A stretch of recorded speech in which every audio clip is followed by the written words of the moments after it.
সংস্কার কার্যক্রম বাস্তবায়নের পরেই আমরা একটা ইলেকশনের দিকে যাব। ইলেকশন কমিশনের দিকে কাজ করছি। 2025 সালের শেষ থেকে 2026 সালের মাঝামাঝি সময়ের মধ্যে নির্বাচন অনুষ্ঠান করা হবে। আমি এখন বৈষম্য বিরোধী ছাত্র আন্দোলনের সদস্য না, আমি বাংলাদেশের বর্তমান সরকারের একজন উপদেষ্টা হিসেবে দায়িত্বরত আছি।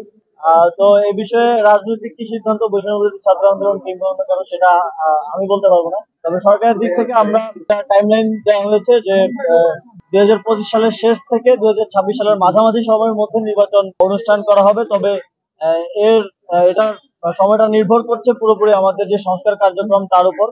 আর সংস্কার আমাদের, আপনারা জানেন যে সংস্কার কমিশন গুলো প্রায় 3 মাসের মতো হয়ে গেছে এবং কমিশন গুলো খুব দ্রুতই তাদের যে রিপোর্ট সেটা প্রকাশ করবে এবং সেই রিপোর্ট গুলো নিয়ে পলিটিক্যাল পার্টি গুলোর সাথে এবং আরো স্টেক হোল্ডারদের সাথে কনসালটেশনের মাধ্যমে আমরা সংস্কার কার্যক্রমে দিকে সরকার যাবে এবং সংস্কার কার্যক্রম বাস্তবায়নের পরেই আমরা একটা ইলেকশনের দিকে যাব। ইলেকশন কমিশনের দিকে কাজ করছি।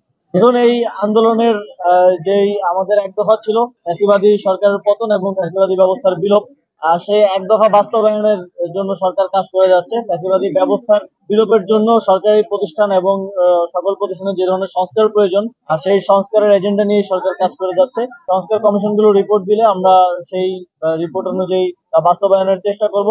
তবে নির্বাচন নিয়ে যে অধৈর্য হয়ে যাওয়া সেটা অবশ্যই সংস্কার কার্যক্রম যেটা চলছে সরকারের সেটাকে কিছুটা ব্যাহত করছে এবং সেখানে এক ধরনের বাধার সৃষ্টি করছে। আমরা আহ্বান জানাবো যে রাজনৈতিক দলগুলো সংস্কার কার্যক্রমে তাদের মতামত দিয়ে তাদের প্রতিটি সংস্কার কমিশনে তাদের প্রস্তাবনা দিয়ে সংস্কার কার্যক্রমে সহযোগিতা করুক এবং তাদের সাথে আলোচনার ভিত্তিতেই সংস্কার কার্যক্রমটি সম্পন্ন করা হবে। সুতরাং এখানে কাউকে আসলে বাদ দেওয়া হচ্ছে না, সবাইকে সাথে নিয়ে সংস্কারটা করা হচ্ছে।